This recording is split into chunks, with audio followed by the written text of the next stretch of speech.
Le club de ringuette de la capitale est un club très proactif et évidemment très proche de ses membres. Mais cependant, l'une des forces, les parents. Reportage. Ils sont de véritables passionnés. Ils s'impliquent au meilleur de leurs connaissances. Sans leur participation, il serait ardu, voire impossible, de permettre à plusieurs jeunes filles de pratiquer leur sport favori, soit la ringuette. Les entraîneurs du club représentent la force tranquille du club de ringuette de la capitale.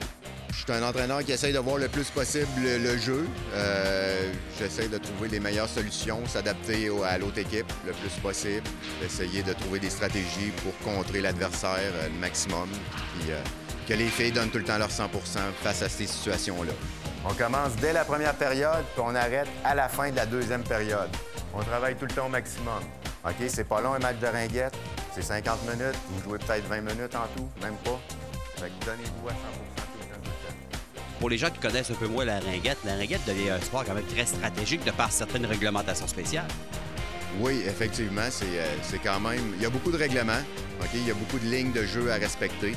Fait que ça demande que les filles soient allumées le plus possible puis qu'ils voient l'ensemble du jeu et non focusé tout le temps sur l'anneau, si on veut. Là. Les retours.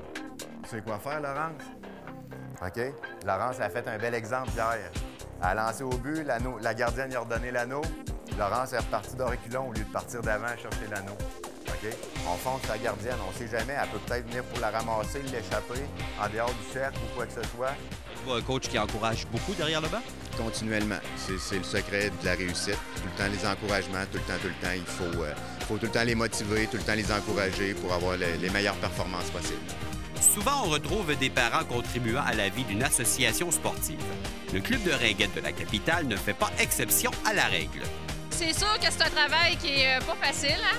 Surtout quand ils vieillissent. Quand ils sont tout petits, ça va quand même assez bien, mais quand ils vieillissent, c'est pas facile.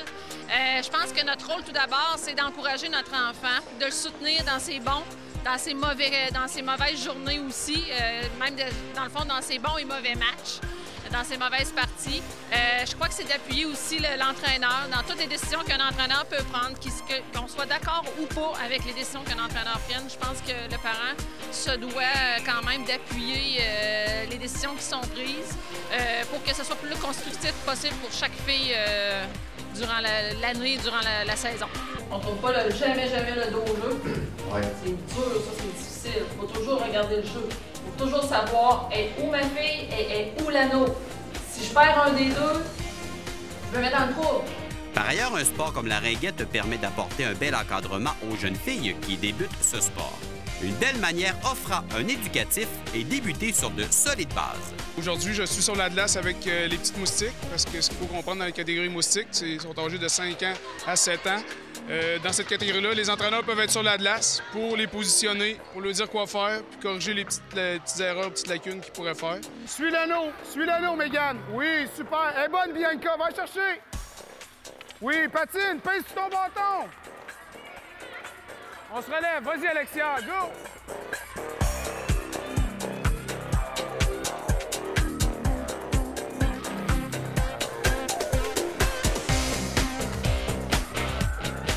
Vas-y, Mathilde, prends de la vitesse.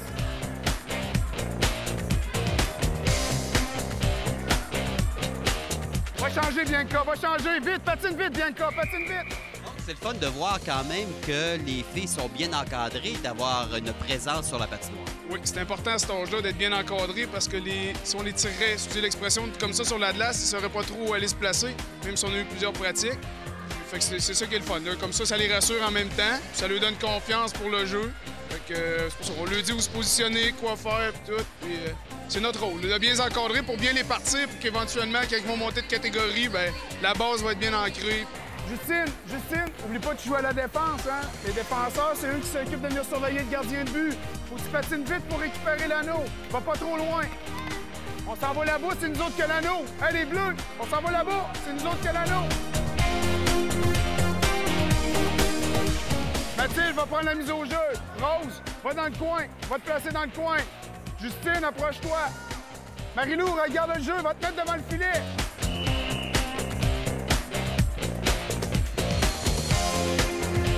Prends-la, elle est bonne.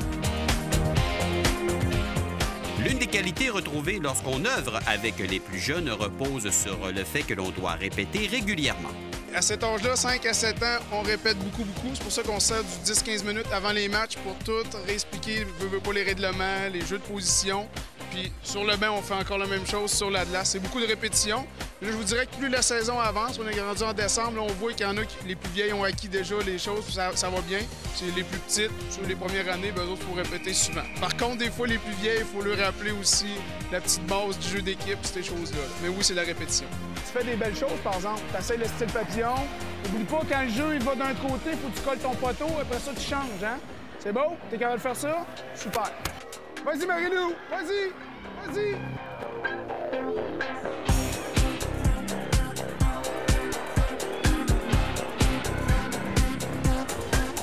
Ouais! Ça y est, on a un! Super! Hey, Justine, on va donner la main! On va donner la main! C'est là! Hey! La glace est brisée, enfin! Hey! La glace est brisée, super! On s'est parlé ça vers la fin du mois d'août, début du mois de septembre. Est-ce qu'on remarque une progression là, au fil des mois? Au niveau des moustiques, là, on a fait une belle progression. En début de saison, on avait beaucoup de difficultés contre les clubs qu'on affrontait parce qu'on a fait des matchs hors concours pour les pratiques. Puis dans les 3 dernières semaines, on est rendu au même niveau qu'eux autres. On a des matchs nuls, puis on a même des victoires. Les parents aiment le club de Ringuette de la capitale et les raisons sont nombreuses. Nous, on a toujours joué ici, à la Ringuette de la capitale. C'est une association qui s'implique énormément dans plein d'événements. On soutient les filles aussi dès le jeune âge, 4 ans. Moi, j'en ai une qui a commencé, elle avait 4 ans. Puis on les soutient jusqu'à... Il y a des adultes qui jouent ici à la capitale. Donc, on les soutient longtemps. On forme les entraîneurs aussi. On forme les entraîneurs de toutes sortes de façons pour supporter les filles davantage. Finalement, on le dit, on joue à la Ringuette, donc on doit s'amuser. Ce qui aide, c'est que c'est un climat enjoué. On n'oublie pas que c'est un jeu, ils sont là pour s'amuser. Dans les pratiques, oui, on a du sérieux, mais on a une partie jeu. Puis avant, dans la chambre, même si on fait du tableau, on se permet des petites drôleries ou des petites jokes avec eux autres pour que ça soit toujours un esprit d'équipe pour s'amuser. Fait que quand on s'amuse, ben c'est plus facile à apprendre. Quand ils sont sur la glace et sont là pour jouer, ben let's go, ils savent qu'on est en arrière d'eux autres, pas pour être sévère, mais être ferme, plus expliquer les choses, mais pour s'amuser avant tout. Et c'est cette attitude qui permet à une association de bien progresser.